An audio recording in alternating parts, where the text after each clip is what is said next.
Hey, good morning, everyone. Hopefully everybody had a nice weekend. Did way too much in the yard. I'm ready to teach instead of doing that stuff. I was like sore as all that. Okay, so today I want to start with the inbound planning comprehensive example. It kind of builds on top of each other, each one of these things. And what I would ask you to do is not just know each individual case, but how they kind of complement and interact with each other. This is a very common way to think about, again, non-U.S. persons, corporations, including, investing in the United States and how they want to set themselves up. So let's just roll through these, and I'll start with the common facts. So we have a foreign company located in country F, Forco, we're going to call it. Plans to build a new factory in the United States and hold such asset in its 100% owned U.S. corporate subsidiary. So we're not going to do a branch form, any of that type of thing, or partnership with another U.S. Partner. 100% owned, we're going to form a U.S. subsidiary and do the investment through that U.S. subsidiary. We are going to fund foreign subsidiary, we're going to fund U.S. sub to build the factory. We're not going to have any borrowing at the U.S. sub level or anything like that. All the money comes from the foreign parent and has to get to the U.S. sub. Forco projects that in U.S. sub's first year of operations, it will generate $10 million of taxable income. Don't get too worried about pressure testing the tax here. Very rarely would you start making money year one, but for the sake of discussion, we're going to assume $10 million of taxable income from the U.S. manufacturing and marketing activities. And let's also assume this is Forco's only source of global income is this operation that we're going to fund in U.S. sub. And foreign country F exempts foreign dividends from taxation, thus does not allow a foreign tax credit for any withholding tax on dividends from the United States to the country F. Okay, that's the facts we're going to start with.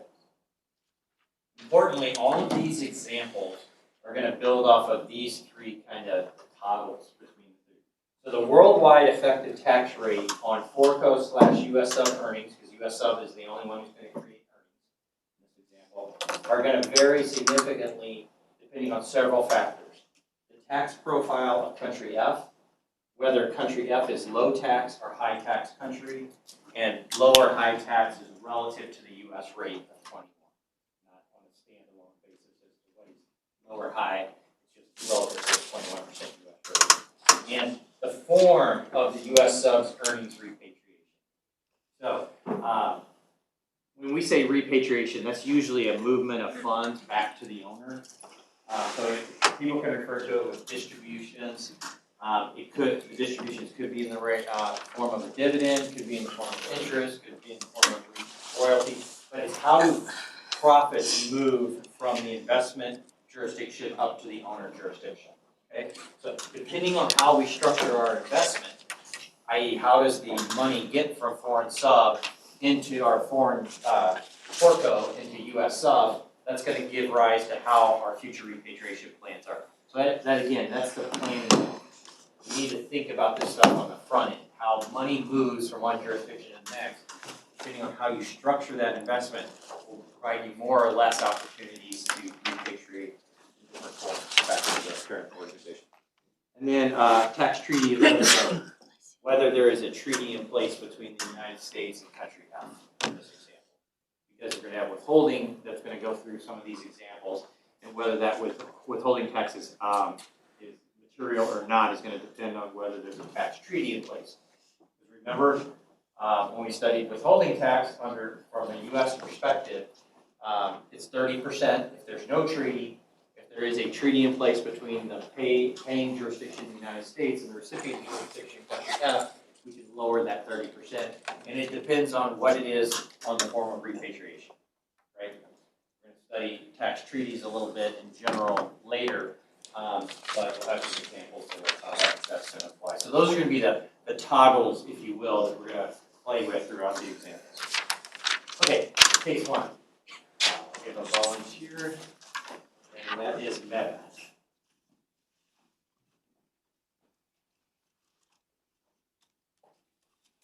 So for case one, there's a U.S. subsidiary that's generating $10 million of U.S. taxable income, but it doesn't pay any dividends out to the foreign company.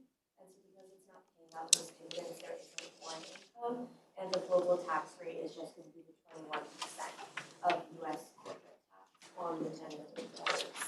And that's because all of the after-tax earnings are presumably, in this example, are going to be reinvested in the U.S. operation, right? You have to, any business is going to use their after-tax cash to generate income. And best use of this, not to pay a distribution out, but to reinvest in the United States. So you're only going to have one layer of tax, U.S. rate of 20%. Okay? The thing to keep in mind here is, if you're an advisor on this is not a sustainable, this is typically not a sustainable pattern year over year. At some point, owners like to see distributions.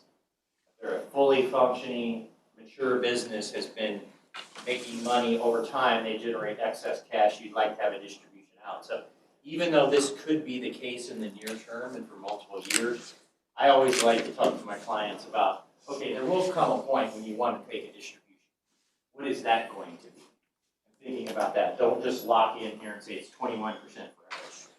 That's highly unlikely that somebody's just going to leave the after tax. So 21%, just do business in the United States, don't pay any distributions. You're just going to pay tax to the U.S. rate. Okay, case 2 is case.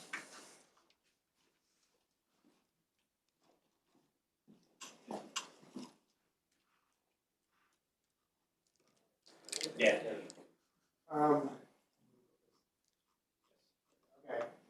So the change here is, so the change here is now that there's a tax treaty of country in the U.S. with a 10% rate of withholding of dividends. And so we would have to be reading that treaty. One, making sure Forco is a tax resident of that treaty and can avail of the treaty benefits, and then provides us enough documentation that the U.S. sub, if that's who we're advising, sitting in the United States here, has enough information that they can rely on that treaty is applicable, and we read it and it says 10%. Okay. And then now also the U.S. sub distributes half of its after-tax earnings as a dividend. That's the previous question. And then still country that figures out its dividend income taxation. And Forco, meaning it exempts it, that's the same thing as the territorial regimes that we started with way back in international tax. It just chooses not to tax earnings outside of its country F. So that's just exempt. Okay. So a couple more numbers here. First is like just the U.S. income tax calculation, which is just 10 million times the 21%, which is 2.1 million. And you get the same after-tax earnings of 7.9 million. Now, because it was half of it was distributed as a dividend, you do the percentage repatriated through dividend as the half 50%, and you get 3.95 million. And then you take that 10% talked about in the treaty, which is the 10% there, multiply it by the dividend distribution, and you get the 395,000 U.S. withholding tax. And then, as we said, it stays the same in question 1. There is no F tax on the repatriated earnings. So your total tax would just be the U.S. income tax plus the new withholding tax to get 2.495 million. And you just divide that by all the worldwide income to get an effective tax rate of 24.95%. So all in, my effective tax rate goes up from case 1, and that's because I have a latent 10% withholding tax waiting on a distribution. In this example, there was half the after-tax earnings were distributed. So the sum of the taxes is always going to be U.S. income tax, right? That's the earnings. You can't avoid that. It's the U.S. corporations. You're always going to have that. And then the withholding tax is dependent on what form of repatriation. And then the third component is if there is a foreign tax on the dividend, right? And that just happens to be 0 here based on our fact. But it's the sum of those three divided by your worldwide income, which the only income we make here is $10 million. So that gets you your effective tax rate. But this, I always like to do this kind of with my clients because you want to take the full picture. Like how much, if you make $10 million in the United States, how much is that going to cost you if this is your repatriation policy? How does it do? Okay, thank you. So I just put that as red there because now we've drifted higher from an effective rate standpoint than 21%. Because the drag of the withholding tax, and if our foreign parent, Forco, is in a territorial regime where they exempt foreign earnings, they're not giving you a foreign tax credit, right? Because there is nothing taxed, so there is no issue of double taxation. So any U.S. withholding tax that you incur is a drag on your global profits. It causes your effective tax rate here to go up from 21 to 24.95. Okay. Case 3 is Connor.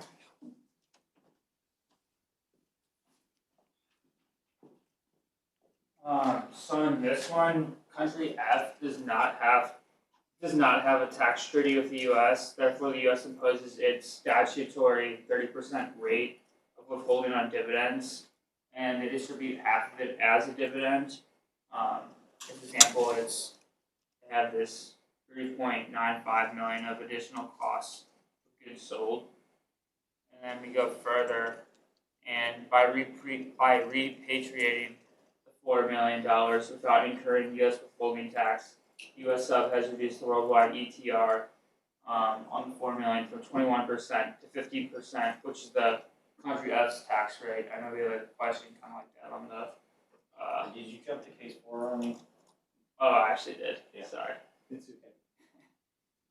Sorry. The worldwide ETR on U.S. sub earnings rises to 33% due to the lack of preferential dividend withholding tax rates via tax treaty. Like I thought it was on the test or similar. Yeah. But yeah. So we have the same U.S. corporate income tax, right? We have the same distribution as what Pace went through, same amount. But this time we go up from 10% to 30% because we don't have tax. Right. And so we got a huge cost on repatriating our earnings back to the United States, causing my effective tax rate to go from 21, the base case, case 1, to 32.85, right? So big problem here is not having a tax treaty. Now, you can't do much about that as a tax planner. If there's not a treaty, there's not a treaty, right? That requires countries to negotiate. Companies can't do anything about that, and advisors can't do anything about that. What you'll find is when we get into tax treaties, what some companies try to do is put a third country in the middle so that the U.S. distributions go through that country on their way to the foreign parent. And what they're trying to do then is try to place a intermediary there that has a tax treaty with the United States to try to lower that 30% cost. Now, that is called treaty shopping, meaning that you're putting a box in a country in the middle of the transaction just to lower your rate of withholding, and that's really difficult to do because most countries have anti-treaty shopping rules, and we'll blow through that and say that doesn't work. So you're really, really stuck if you got a non-treaty investment in the United States. It's going to be really costly. So it's not to say you wouldn't do the transaction because you're trying to generate business and make money in the United States, but just realize that your effective tax rate is going to be 33%.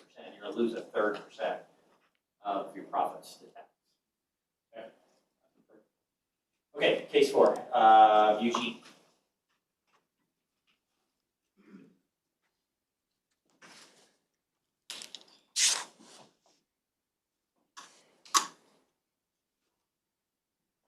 So in case 4, we see that the U.S. sub is conducting a transfer pricing study and determines that it can increase the price it pays to forego for materials and services by $3.95 million. And this is half its previous after U.S. tax income and remain within the arm's length of acceptable prices. So let me pause you there. So transfer pricing study, right? They go out and price their intercompany, I guess this is product. Yeah, this is product. So product is being sold from the United States to the foreign sub. That has to be priced, right? And they're related parties because obviously there's 100% ownership here. And so the question is at what price can the U.S. sub sell to the foreign parent? A transfer pricing study is an exercise where they go out and they gather comparables as to what type of product this is and what is a normal arm's length price. What would one third party sell to another? And then we get a range, and then we price within that range for our intercompany sale. And so what's interesting here is cases 2 and 3, we were distributing half of our after-tax earnings, which was 3.95, but as a dividend. Here we're moving, i.e. repatriating cash via the sale of product, right? So we're actually moving value up, but it's at 3.95 as well. So. And also, country F is a tax rate of 15%. Yep. So we see that by repatriating the $3.95 million without incurring U.S. withholding tax, U.S. sub has reduced the worldwide effective tax rate on the $3.95 million from 21% to 50%. So we kind of see that they're pretty much moving the taxation in the U.S. at 21% to taxation in country F at 15%. We see that this also decreases the worldwide effective tax rate to 18.6%. Yeah, so we are moving, since this mechanism of repatriation is via a sale, that's a deductible expense in arriving at U.S. taxable income. Cases 1, 2, and 3 was dividends. 1 wasn't a dividend. 2 and 3 were dividends, are non-deductible, right, in arriving at corporate taxable income. So here, I am lowering the base in the U.S. from 10 million to 6,050,000, which lowers my U.S. taxable income, or that is lower U.S. taxable income, which lowers my U.S. tax to 1.27 million. And I've effectively, since we're looking at this on a global basis, I've simply moved that deduction to income in the foreign parent tax return forecos.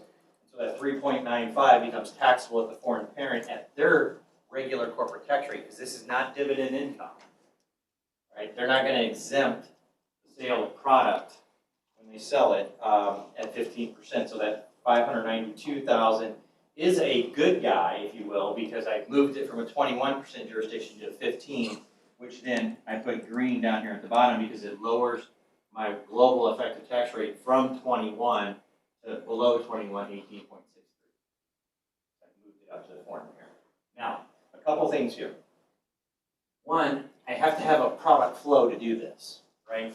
If business-wise, I don't have the need to sell product from the United States to the parent, then that's not going to make sense, right? So I have to do that to be able to, that factually has to exist. I can't, as a tax department, say, oh, look at this great idea, I can lower our effective tax rate. Well, there has to be a need for the product movement to begin with, right? There has to be a business need for that. Okay, thank you. Okay, case 5 is shown.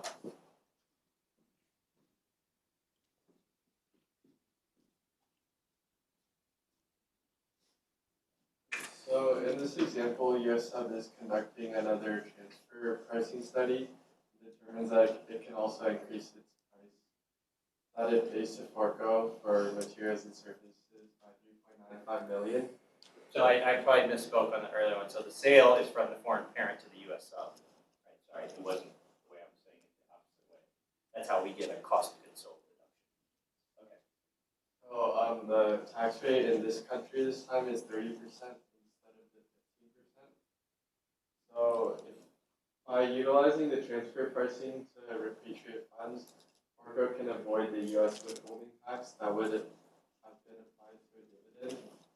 And although the 3.95 million has been moved from a lower tax rate, which is the U.S. tax rate at 21%, to a higher tax rate jurisdiction, the avoidance of the withholding tax is more beneficial, and the worldwide ETR is 24.5. Yeah, so I moved the 3.95 from one jurisdiction in the United States to another jurisdiction, country F. And I've done this in a negative way, if you will. I moved income that would have been taxed at 21 to 30. But again, I might not have any choice because that might be the transaction flow that I need to do. But what I'm also layering on here is an avoidance of withholding tax. Okay? And that avoidance of withholding tax is a good guy that's working in my favor. So yes, I do get a slightly higher than 21% tax rate because I moved income from 21 to 30. But I've also gotten cash up to the parent without having to do that. Right? Okay? Thank you. Oh, case 6.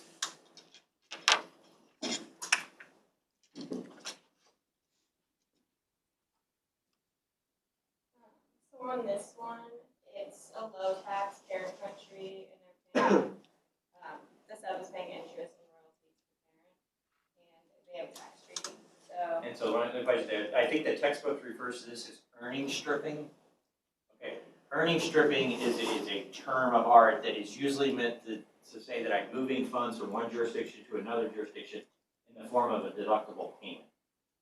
I stripped earnings from one jurisdiction and moved it to another. So that cost of goods sold transaction that was in the prior two examples, I could argue that's earnings stripping as well. But truly, interest and royalties are thought of as earnings stripping transactions. I just chose to label them here as to what they actually are.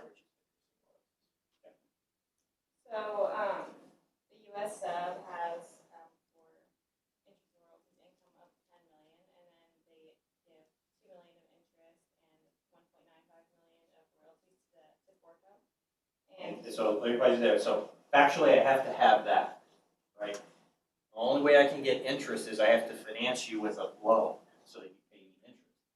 If I already financed you with equity, then there's nothing else for you to pay me interest on.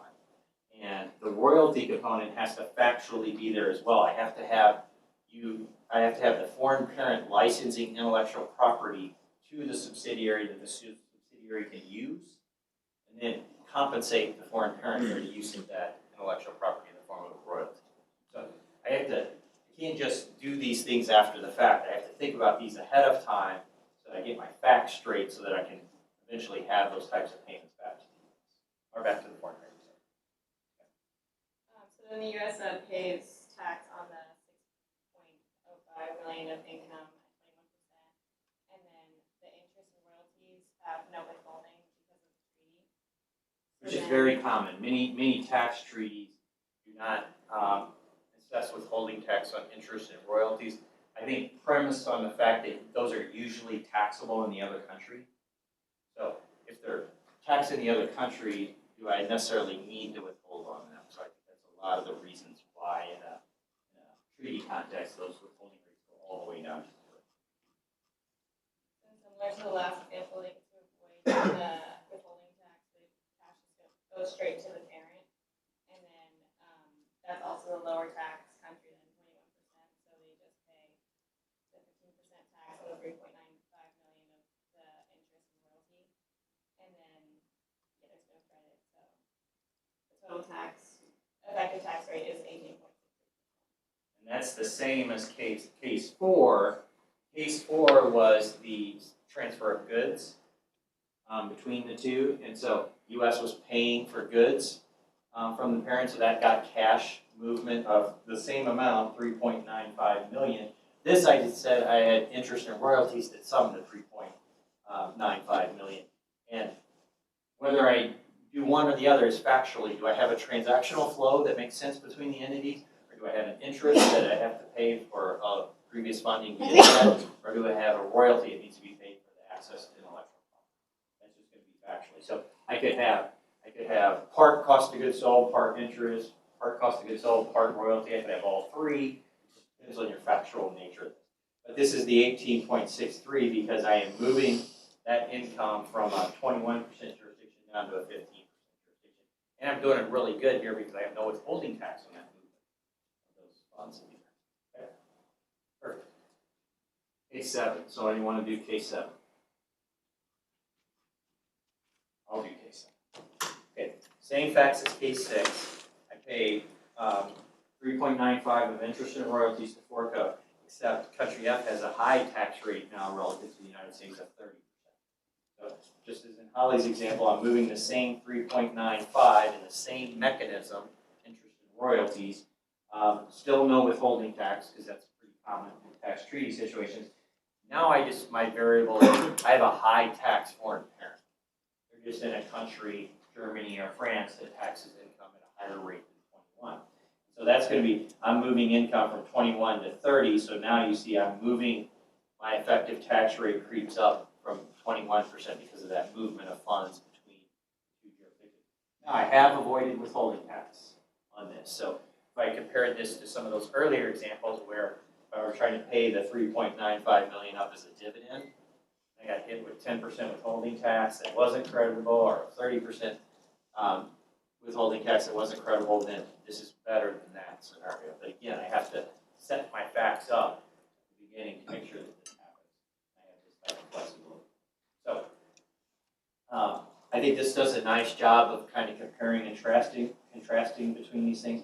So I tend to focus on the effective tax rate because I think that's what most clients are gonna look at. And so remember, our highest one was case 3, 32.85%.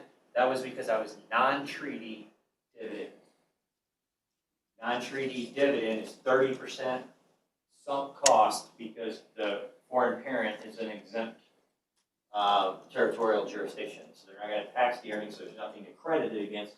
So I'm paying 21% in the US and I got 30% kicker on top of that from all my after-tax earnings. So that gets me all the way up to almost 33%. My lowest cost rationales are when I use transfer pricing, and I either do that via cost of goods sold by selling property, I do it via interest and royalties, and I have a low tax parent. So I'm shifting income from the 21% US rate up to a 15% rate. So I get that benefit, plus I avoid withholding tax on the repatriation. So I could be anywhere from 33% to 18%. If you're in my corporate income tax, or my business entities course, or you were in my individuals course, remember our pie chart and the slice of the pie that the government takes out of your earnings? This is an example of that. I can go anywhere from 18.5% up to 33%. Right? So obviously your client, your employer would want to have the largest share of the pie as possible. So this is just showing you how thinking through the whole range of options and how money flows through the system, how you can lower that share of the pie that goes through. Okay? All right. So yes, Paula. So with the additional cost of goods sold thing, Which one are you on? or just like generally like Yep. calling that like additional cost of goods sold, as long as it stays like within the range of like what they think is acceptable in terms of arm's length, do you not have to justify like what additional cost of goods sold means?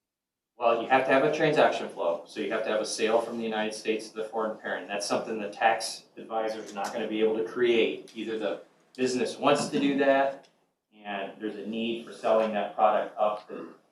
The fact pattern would probably be foreign parents sell some of the U.S. product in foreign country F, so they're buying it and selling it to their customers, right? So then I have to price that intercompany sale. As Holly was mentioning, I do a study, get the range of this type of, it's a widget. And this is widgets, and this is what normally is charged in the marketplace from this rate to this rate. I can pick within that range, and any point's better than the other. The point here in that they said adjustments of that is they adjust it within the range.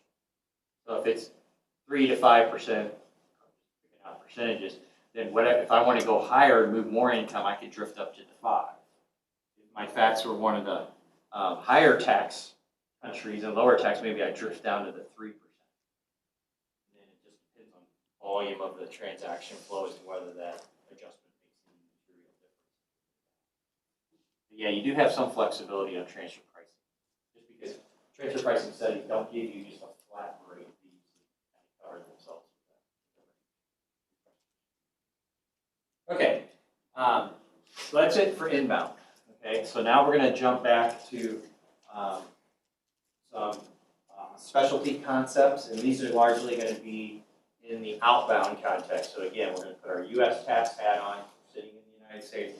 We're either working for or advising a U.S. parented company doing investments abroad. And so our first topic is going to be foreign currency. And my aim for today is to get us through foreign currency translation. And we'll pick up with foreign currency transactions on Wednesday. So translation is going to be, I'm doing business in another jurisdiction, but I'm not doing it in US dollars. Usually when I'm operating in a foreign country, I'm doing business in that country's currency, right? Foreign currency transactions, which we'll pick up on Wednesday, is I myself, being a US parent, are doing transactions in other than US dollars. I'm doing a transaction directly with a Euro taxpayer, and that may or may not have currency implications depending on the pricing of that transaction. If it's in US dollars, I don't have any currency transaction, but if it's priced in euros, I do bear the currency exposure. So this is all about how does the tax world deal with non-functional currency transactions. And I think this is one of the areas that makes international tax hard, because if you're doing stuff cross-border, you're gonna run into currency issues all over the place. See, that's like you, if individually you were traveling around the world, you're gonna have currency issues all over the place, individually.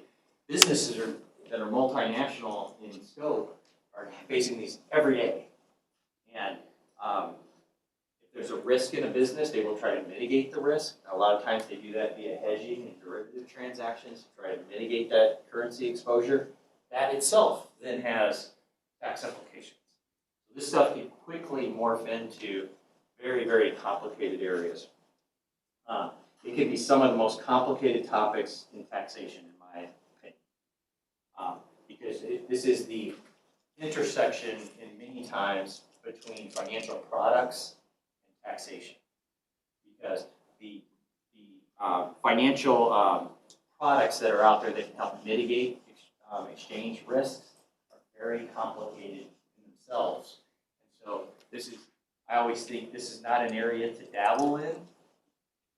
All the big four and big law firms have experts in currency matters, both on the financial accounting side and the tax side. I found that very helpful in my practice because I could always find an expert that could weigh in on the particular issue. So the reason we have this, right, is any cross-border transaction or investment. So when we talk about translation, it's going to be the investment side, i.e. I'm doing business in another country and doing transactions in that currency, or a transaction. That's where I'm doing business directly from the United States in a non-functional currency. One side of that transaction or investment is all sides on the currency, right? And that can I can either be as my employer or the client that I'm advising. We could be off sides on the currency, which is fine. Just means we have to deal with it. Everybody needs to know about it. Do we want to try to mitigate that?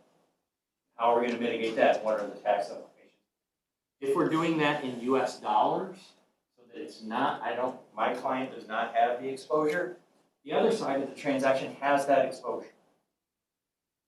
And I always like to think about, in that situation as well, what is their concerns and risks, and not necessarily how are they going to mitigate the risk, but what's their side of the transaction?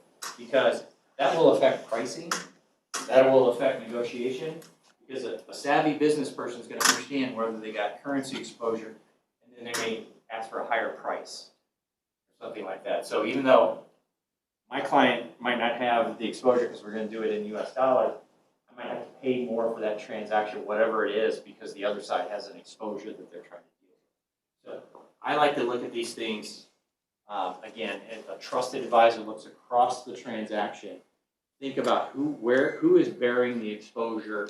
If it's us, how are we going to deal with it, and what are the tax implications and accounting implications? The other side is going to affect our pricing, and we'll get there. And then I mentioned the hedging and derivative planning to address the economic exposures, coupled with the complex tax rules and regulations, drives this difficulty. And the regulations here are extremely detailed.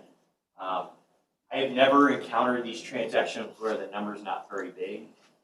Usually it's got lots of zeros on it, and if you miss it, it's a big deal. So I always like to think about three things. Every transaction I get cross-border on the currency front, I want to understand the U.S. tax implications of the currency portion of the transaction, the foreign tax side of this, and then the financial statement implications. I think if you cover all three of those, flag the issue, deal with it if the company wants to deal with it, but then when it happens, nobody gets excited. Or they should get excited when you say, hey, remember when we talked about this? Here's the email where I told you all this was coming. But where these things get really thorny is when a currency issue sprouts up and no one knew about it. That's not a place you want to be. So I just think those three prongs is the best way to do it. U.S. side, foreign tax side and then the accounting side of all of this. You flag that and get the right people looking at that transaction before you do it, then you can be in a good spot. Okay? So I talked about the subject matter experts, so they're really good.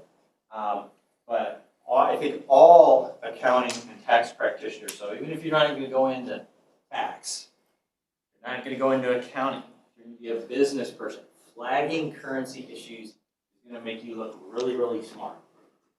Hey, we need to think about this. Do we need to hire somebody? Do we need to, call somebody in treasury? Do we need to look at this in a different way?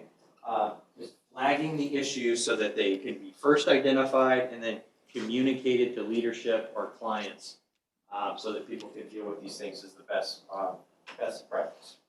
And this requires close coordination between accounting, treasury, and tax before the transaction is entered into to avoid unfortunate surprises. If you've already entered into the transaction, then you are immediately exposed to the currency movement. And I just I talk to my clients via PowerPoints, so we would analyze transactions, but do that beforehand. Have those discussions. Are you willing to accept this exposure? If it's too big of a number, how are you going to mitigate that exposure? Let's make sure we understand what that transaction means. And make sure everybody knows this from an accounting, treasury, and tax perspective. Okay, so we're going to start with translation. Okay, so translation. Foreign branches and foreign subsidiaries of U.S. parents, so now we're outbound. Okay, U.S. parent on top, doing business in a foreign jurisdiction. They can choose to do that via branch, right? That's an extension of the U.S. parent into the country, or they can form a foreign corporate subsidiary and do business in that country that way.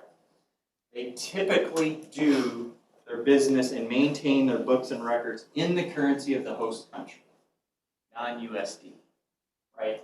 They're either manufacturing in that country, they're doing sales in that country, but everybody they're dealing with in that country is probably doing transactions in that country's currency. So if you're in Mexico and you got a subsidiary in Mexico, I'm pretty confident that that subsidiary in Mexico is doing transactions in pesos, right? The trick here is the U.S. parent has to report everything in U.S. dollars. Every U.S. tax return is in U.S. dollars. If you're a U.S. taxpayer, you cannot do your tax return in anything other than U.S. dollars.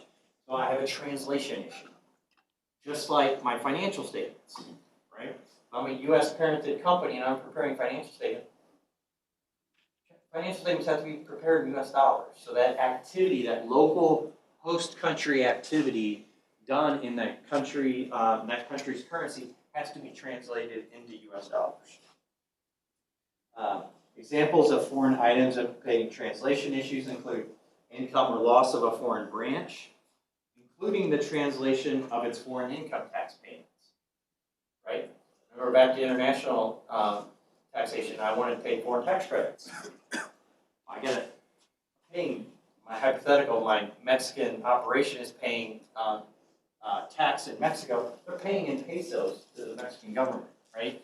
I need to translate those peso tax payments into U.S. dollars to see how much of a foreign tax credit I may or may not be able to claim.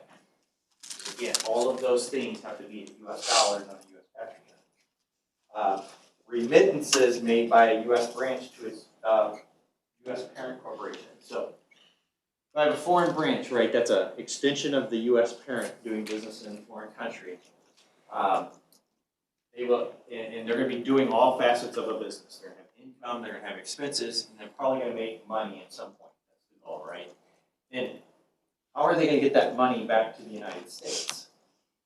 That's called a remittance, because with a branch, unlike those examples we just went through on the comprehensive example, a branch does not pay a dividend, right? A branch is an extension of the corporation, so it's not a separate legal entity. It's my way of thinking about it is right pocket, left pocket.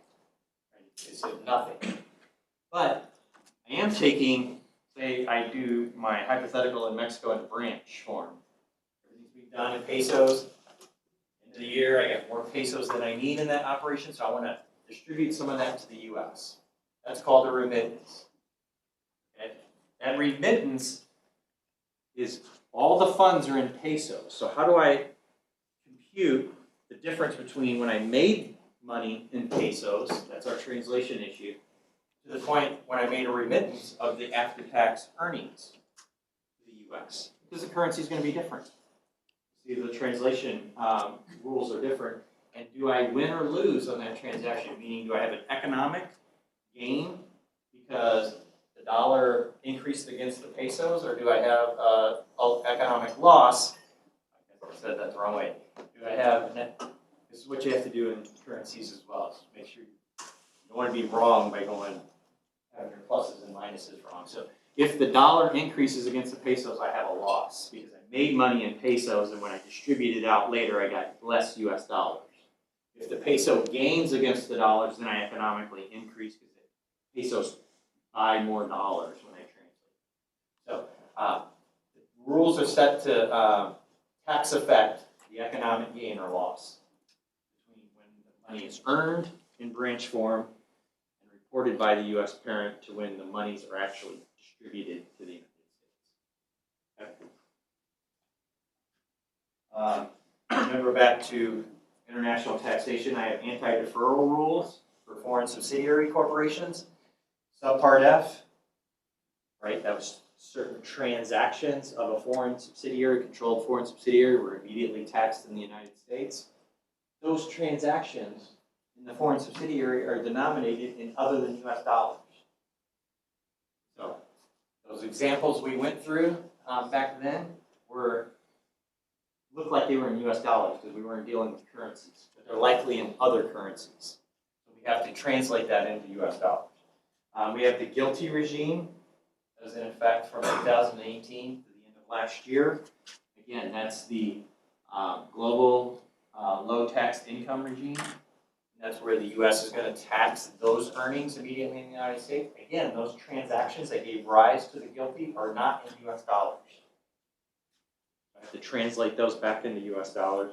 And then our new regime, the net CSE taxable income regime, beginning in 26, those inclusions as well, similar to GILTI, are created in non-U.S. dollars and they have to be translated into U.S. dollars. And the associated income tax payments.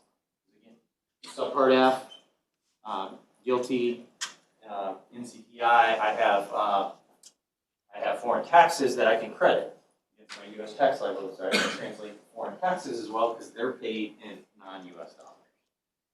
Okay? So I got translation stuff going all over the place. So the key here is I do translation for qualified business units. Everybody refers to these as QBUs, but that's the first determination. I have to have something that rises the level of a qualified business unit. And so a taxpayer and each of its qualified business units make its tax determinations in its own functional currency. What this is saying is if a particular activity constitutes a QBU, then I do its computations in its functional currency. Okay? Functional currency, we'll talk about in a moment, is the economic environment in which you're doing business. So my hypothetical, U.S. parent doing business in Mexico in branch form, that branch rises to the level of a qualified business unit. Its functional currency is going to be the economic environment in which it's doing business, Mexican pesos. That's the steps you go through. So everything it does is going to do in Mexican pesos. And I'm stepping into the translation issue back to the United States. So the QBU is any separate and clearly identified unit of a taxpayer that maintains separate books and records. So I need to have a business unit, okay? So what I'm going to be looking for there is income and expenses, things that normally give rise to a business activity, okay? And I need to maintain separate books and records. So I like to think about this as, when you were talking to a business person at this particular company, they would think of this as a division or a geography that they're doing business in. So like this is our Mexican branch, this is our Mexican division in my hypothetical, sticking with that for a moment. So they would see, okay, there's separate books and records maintained here because I want to see how good I'm doing or not doing in Mexico. And I can only do that if I have accounting wrapped around it, right? And that type of activity will give rise to a QBU. And so the foreign currency translation rules are based on the concepts of a qualified business unit, functional currency. Okay? So QBU, think of unit or division of a trade or business in separate books and records, those two requirements. Whether a foreign branch constitutes a separate business of its corporation, corporate owner is a question of fact. So a business is a separate unified group of activities. Every operation which is part of a process by which an enterprise earns profit, including the collection of income and the payment of expenses. Okay? It constitutes an independent activity carried on for profit, plus separate books and records. And that's my qualified business unit test. It is not necessary that the activity of the QBU be different from that of its corporate owner to constitute a QBU. So, if I am a car manufacturer, my parent company is a car manufacturer in the United States, and I have a Mexican QBU that is manufacturing cars, that is fine, right? It doesn't have to be different than the parent. It just has to be a unit of the same trade or business and separate books and records maintained. Okay? So we're not looking for distinct activities. It would be the same activity, just done in a different country, pays its own expenses, has its own income, those types of things. Okay, 6.1 is 8. The other examples are available if you guys want to mentally prepare yourself. U.S. Co., a domestic corporation, manufactures goods for sale both in the United States and abroad. USA Co. sells goods in the United Kingdom through a branch office located in London.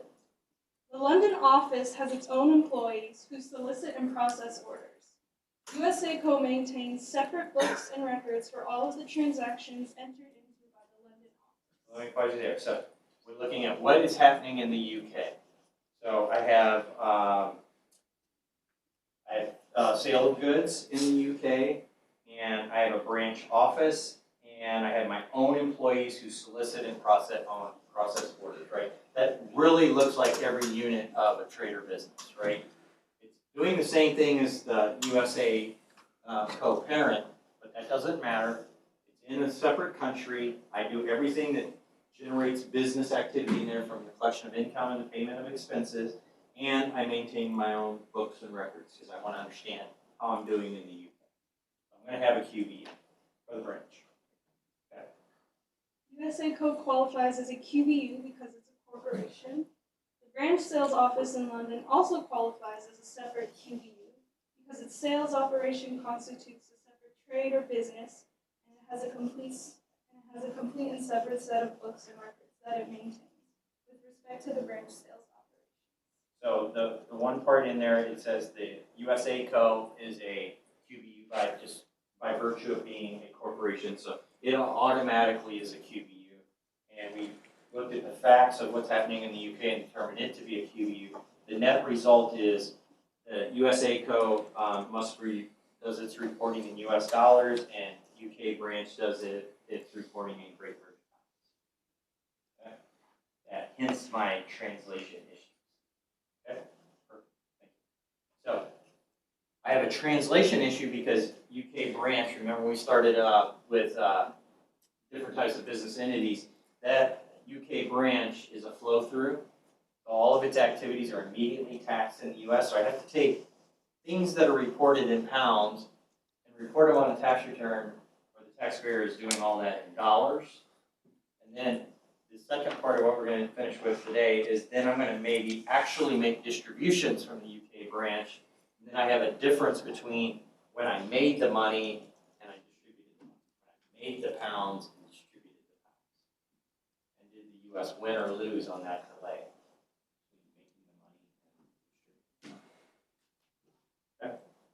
It's 6.2. Anybody want 6.2?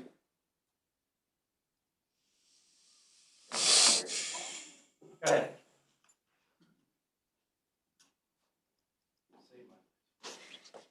USA Co., a domestic corporation, incorporates a wholly owned subsidiary in Switzerland to market its products in Europe. In addition to its sales operation located in Switzerland, the Swiss subsidiary has branch sales offices in France and Germany that are responsible for all marketing operations in those countries.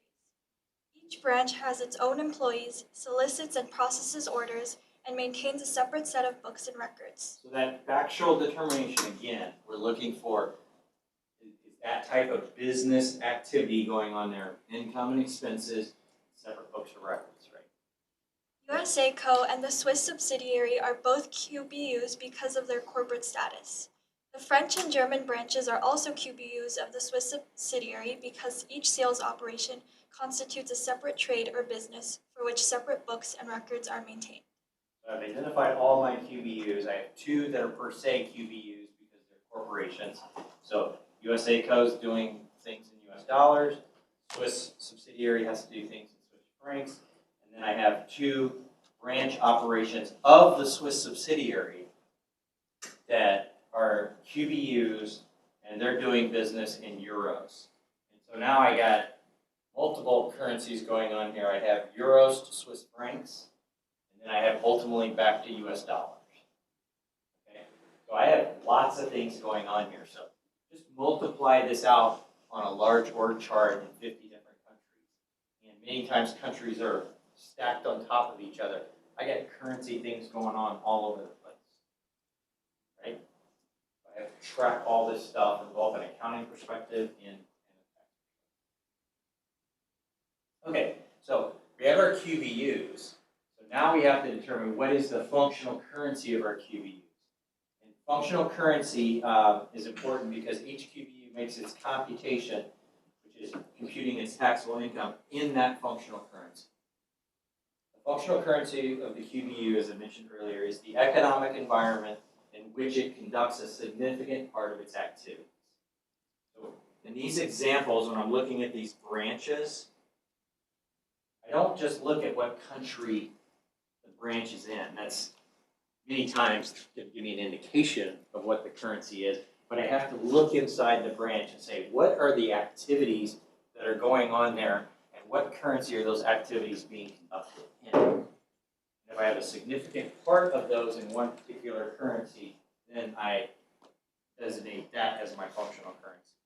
So it's not France is a euro country or Switzerland is a Swiss franc country. That may give me the indication, that may be 95% of the times the correct answer, but technically you have to look at the activities of the QBU and see what they are denominated at. Okay. You consider all the facts and circumstances in identifying the economic environment of the QBU, including the currency in which the QBU is resident, so that's the country, the currencies in which it realizes its cash flows, generates its revenues, incurs its expenses, what does it borrow and lend in, what does it sell its product in, how is sales price determined, and it makes its pricing and other financial decisions. I look at it holistically, and many times you're going to have multiple currencies going on in there. I could have an Irish subsidiary, Irish branch. So it's going to be, say, it's rises level of QBU, separate unit of a trade or business, and maintains books and records. But what if it's doing transactions into continental Europe in euros, and it's doing transactions with the UK in pounds, right? I have to do a weighing of all of this. And I have to make a determination. So many times it's not all of those things that in that last paragraph there all lead to the same currency. Sometimes they lead to different currencies. And so then I have to do, there are rules around if I have multiple currencies that I do a significant part of my business in, then I have to pick one. And I may pick one that is one that's going to be the most sustainable. I'm going to do more sales than I'm going to do borrowing and lending. So maybe that's my determination. One's maybe just bigger than the other. One may be more volume of transactions. I may have 1,000 sales versus one lending. Maybe I choose the volume of the currencies that are doing the volume of the transaction. So it's not a precise state exercise. It's very subjective here in making that determination. But The reason this is important is because when I adopt a functional currency, it's treated as a method of accounting. And it must be used for all subsequent tax years unless I get permission to change that is granted by the Internal Revenue Service. Because I'm doing my calculations at the parent level in US dollars. And I have to assess what the economic environment of my QBUs are, and I adopt a functional currency. That happens for accounting purposes as well. You have to adopt a currency. And then I have to, for tax purposes, keep using that same currency unless I get permission from the Internal Revenue Service. Now, I can get permission to change, but I need significant changes to the facts and circumstances of that economic environment. So, things like I lost a big UK customer, so my pounds transactions went way down. I added another euro customer that replaced that, so now my volume of euro transactions greatly outweighs the volume of my pound transactions. Those are the types of things that I could go forth and ask for a change in my functional currency. I'm not guaranteed to get it. It's at the discretion of the IRS. And then once I do have a change, if I am granted a change, then I have to deal with the mechanics for the change in currency as well. I did through this in great detail one time in my career, and it's a pretty difficult situation to go through. Get changes in functional currency. Okay, so foreign branches. So I don't give you a lot of code sections, but 987 is a infamous code section, and it deals with the differences that I was talking about before when I record the earnings and translate the earnings, and then I get a physical remittance from a branch. That economic difference between when I earn the money and when I receive the after-tax transfer of cash from the branch, we're going to call that remittances. When I get a remittance from the branch, did I win or lose economically from that difference in exchange rates? That is the purview of Section 987. 987 and its regulations provide rules for determining the taxable income or loss with respect to a QBU, so that's the first part of it, the translation, as well as the timing, amount, character, and source of any foreign currency gain or loss resulting from branch remittances to the corporate owner. These regs have had an awful history. The government has been working on these since back in 1991 and provided rules at various stages, ranging from more simple computations to extremely complicated technical computations. And when they proposed the extremely technical computations, the business community generally was very upset with the regulations because it caused a lot of computational angst on purposes on their part. And so they have repeatedly provided comments on the regulations. And just recently, like last month, the government came back and said, well, we're going to replace some regulations and go back to more of the simpler way of doing this. And so these regulations have been at different times proposed and temporary, so it's just been a very, very fluid process. And so you have to comply with Section 987. That's the law, that's the statute passed by Congress, signed into the law by the President. But the mechanics of how you comply to it is what the regulations have been dealing with. And companies have done various things over the years. And sometimes they do the same thing they've always done. And I think the government has been somewhat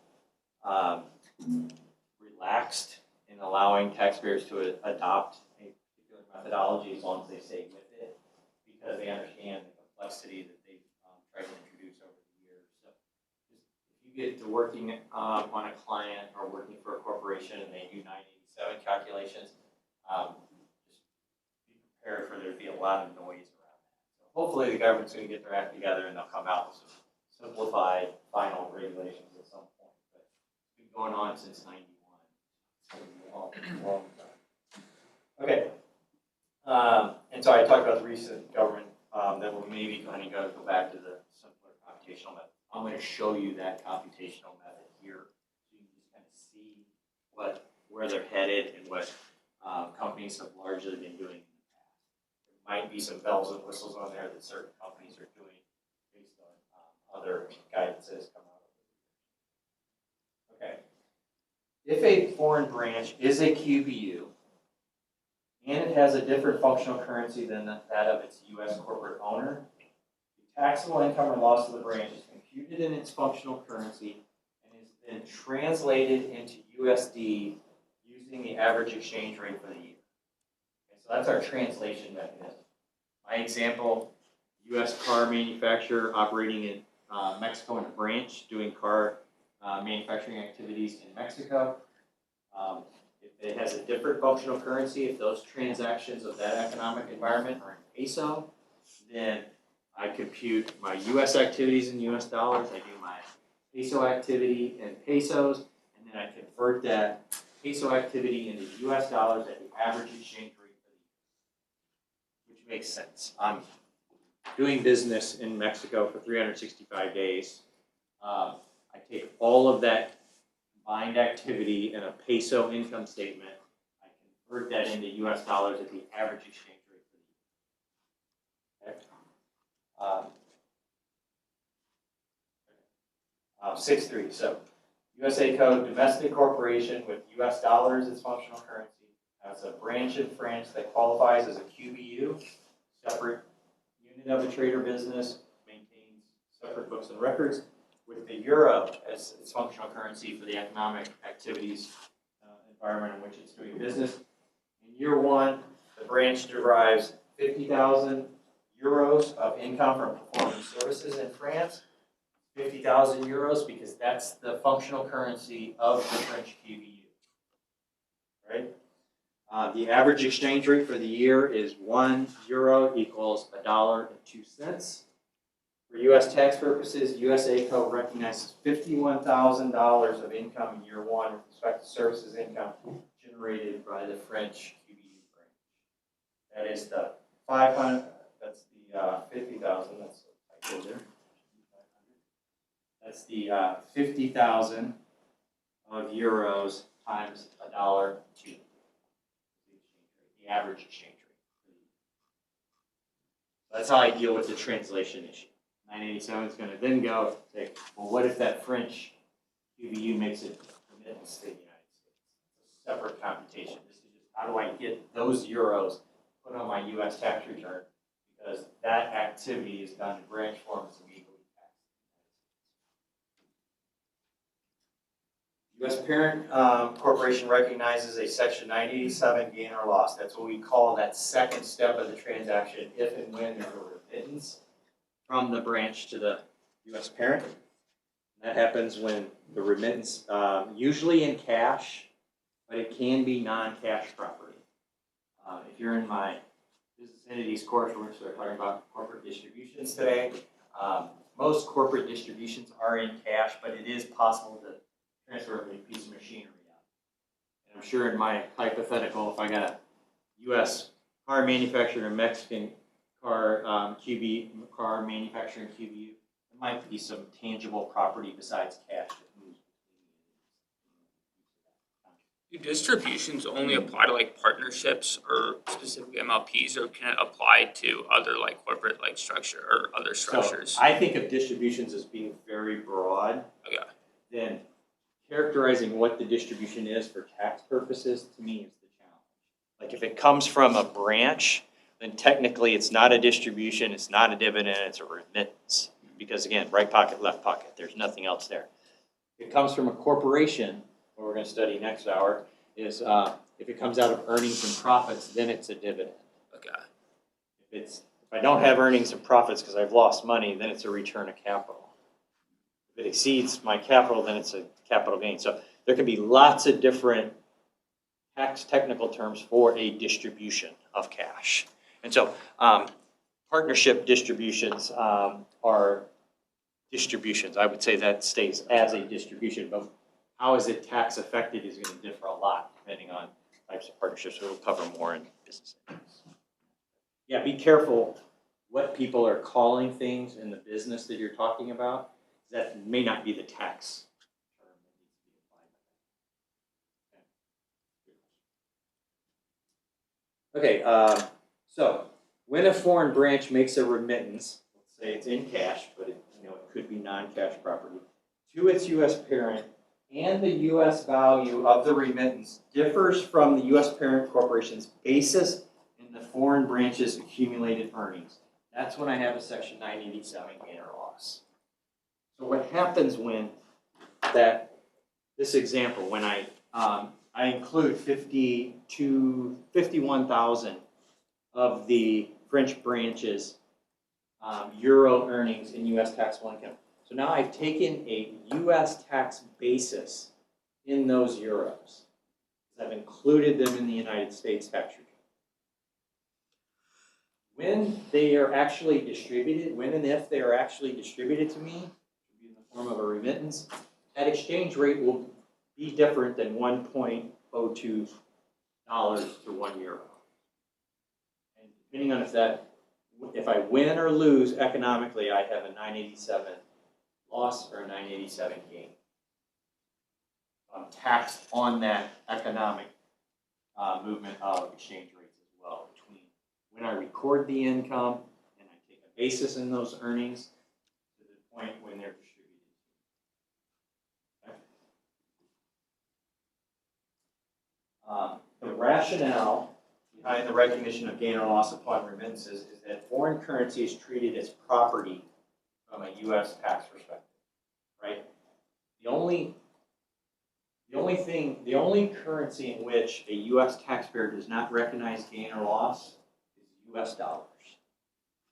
Everything else is property, just like machinery and equipment.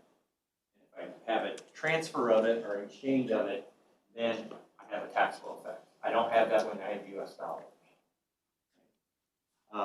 And taxpayers should recognize gain or loss when the value of the remittance received by the U.S. parent differs from its basis. Effectively, they're tax affecting that economic gain or loss from fluctuations in exchange rates. So, 987 gain or loss is upon a remittance. So this doesn't happen until I have a remittance. That prior example, if that French branch never makes a distribution to the parent, there's never a remittance, I don't have a gain or loss. Now, it's waiting until such time as I do, because I took a basis every year in the earnings I made in France, because they were taxed in the United States at the average exchange rate. So I've taken a basis in that, but it's waiting for a remittance to come back. But it's premised on a remittance. So I put in yellow here the calculation. This goes back to the 91 regulations. This is the methodology I've seen most used in practice, and I suspect this is where we're headed based on the recent guidance from the government going back to a simplified form of the calculation. So what I do, my section 987 gain or loss is my unrecognized 987 gain or loss. So this is my latent currency gain or loss between when I recognized it in U.S. taxable income on the average exchange rates over however many years. I either have done really well from an economic standpoint or really poorly from an economic standpoint. That's my unrecognized 987 gain or loss. And I multiply that times a fraction, the amount of the remittance in U.S. dollars over the adjusted basis of the branch's assets. That's the portion of the unrecognized gain or loss, 987 gain or loss, that I then recognize in the U.S. It's treated as ordinary income and is sourced by reference to the source of income giving rise to the branch's accumulated earnings, which is typically foreign source. So, why is that important? Ordinary income, because I don't have it's not a capital loss. If you remember from business entities, corporations can only use capital losses to the extent of capital gains. So this is an ordinary loss. If I economically lost, it means I fully deducted. It would be $1 billion. I have $1 billion 987 loss. Now, economically, I lost in U.S. dollars $1 billion in that example. Okay, and it's foreign source. Why is that important? Because I can maybe claim a foreign tax credit. When I do my separate foreign tax credit limitations by basket, I need to know what's foreign source and what's not foreign source. This gain or loss can be foreign source. Okay, so back to that PC limitation. Okay, so let me walk you through this example. So USA Co. is a domestic corporation with the US dollar as its functional currency, has a sales branch in the UK, which is a QBU, with the British pound as its functional currency. So again, does the UK branch rise to the level of QBU? Does it do everything in a unit of a trade or business? And then what is its functional currency? The balance of its activities in its economic environment is pounds. And so now I have a discrepancy. I have a US corporation, which is US dollar functional, and I have UK branch, which is pound functional. Okay?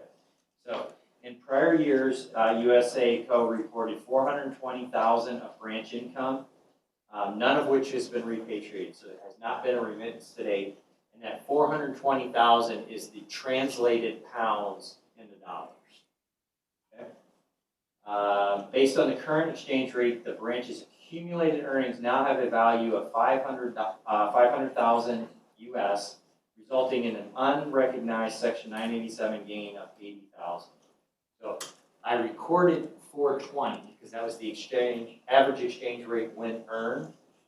But now the pound has increased relative to the dollar. So those pounds now converted to US dollars would be worth 500,000 instead of 420. So I got, nobody can predict exchange rate, so I got lucky and I won, if you will. Economically, those pounds are worth more dollars. During the current year, the branch remits 500,000 worth of British pounds to the U.S. parent.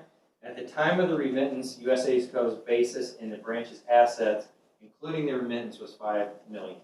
So my yellow box is my calculation that you'll need to know here. And so my net unrecognized 987 gain or loss is the 80,000, right? Because that's what they told us. It was 420 when I recognized the income. Now it's worth $500,000. So that's an $80,000 latent unrecognized 987 gain. And then the amount, my fraction, the amount of my remittance is 500,000 over my adjusted basis for my branch assets, which is 5 million. So what I am recognizing is 10% is my fraction times my 80,000 latent unrecognized 987 gain. That's going to give me an 8,987 gain. Okay, so you need to know 4 things. I need to know my net unrecognized gain or loss. I need to know the amount of the remittance. I need to know that exchange rate on the date of the remittance, and then the adjusted basis of the branch assets, and that's going to give me my portion of the latent unrecognized 987 gain that I recognize in the current. Okay. Does that make sense? So it's 2 separate transactions. I translate it when I earn it, and then the government's saying, well, you don't always distribute immediately what you make. So if you're distributing later, I know the economic value in terms of US dollars is either won or you lost based on the translation as of the date of your remittance. Tax effect that as well. That's the concept of 987. Okay. Dividend. So now let's go to foreign subsidiaries. So that's 987 only applies to foreign branches that are QBUs, not foreign subsidiaries, right? Why? Because foreign subsidiaries, they're corporations. I don't tax any of their earnings but for the anti-deferral regimes. Part F, guilty, CFC tested income that we talked about in international taxation. So, if I have a foreign subsidiary corporation, what I do have is when I distribute a dividend, so to the United States, I just have a translation issue of that. I translate the amount of that dividend into US dollars using the spot rate on the date the dividend was paid. Okay? So if I'm paying an actual dividend and the dividend is received in the United States, I just take the spot exchange rate because, again, that dividend might be coming up in pesos or pounds or euros. I need to get that into US dollars. How much is that income in US dollars? I do that at the spot rate on the date the dividend is paid. So if I have other inclusions, I have a subpart F inclusion. And subpart F, remember, is on certain transactional flows. That's the focus of subpart F, is do I immediately tax the foreign subsidiary involvement in certain transaction flows.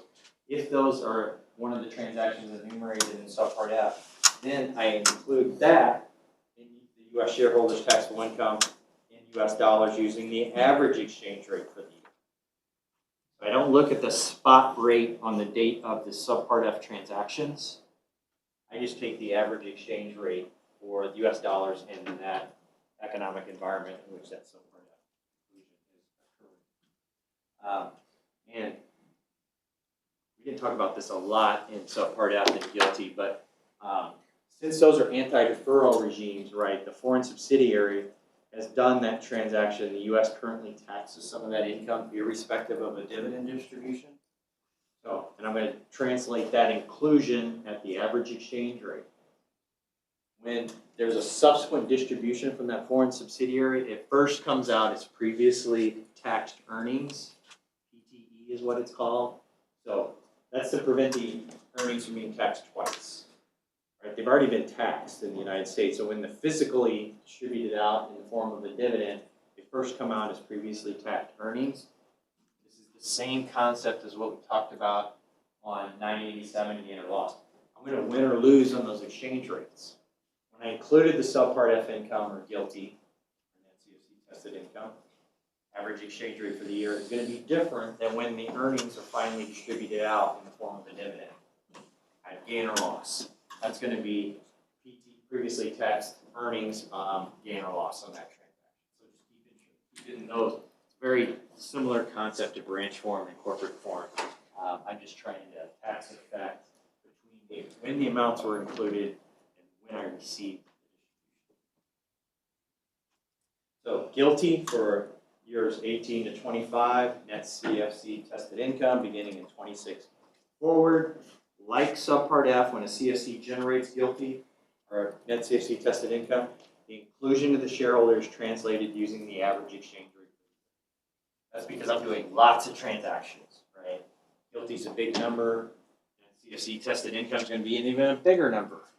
Go back and look at your notes.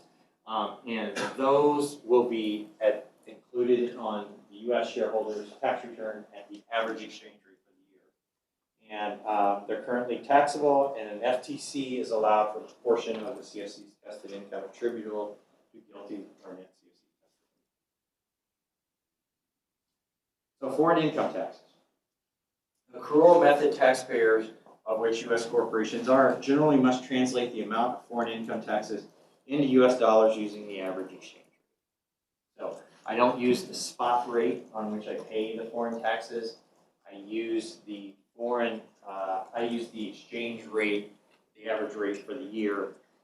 So my subpart F inclusions, my GILTI inclusions, my net CFC tested income inclusions, my foreign taxes associated with those inclusions that I want to claim as a foreign tax credit, all of that at exchange rate, average exchange rates. Okay, so just keep all of those things in mind. I think the 987 is probably the most critical thing here because we have lots of U.S. taxpayers doing things in branch form around the world in non-functional currencies, and we include those in the average exchange rate, and then I have the tax effect when I have a lagging remittance that comes out and I have a different exchange rate and date, remittance from the date of from the average inclusion. Okay, so on Wednesday we're going to start with transactions. So these are when the U.S. parent is doing something directly denominated in non-U.S. dollars. How we affect that. Okay, I will see you on Wednesday.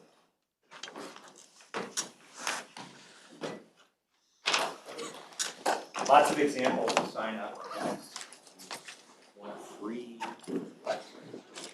Somebody have the sign in sheet for me?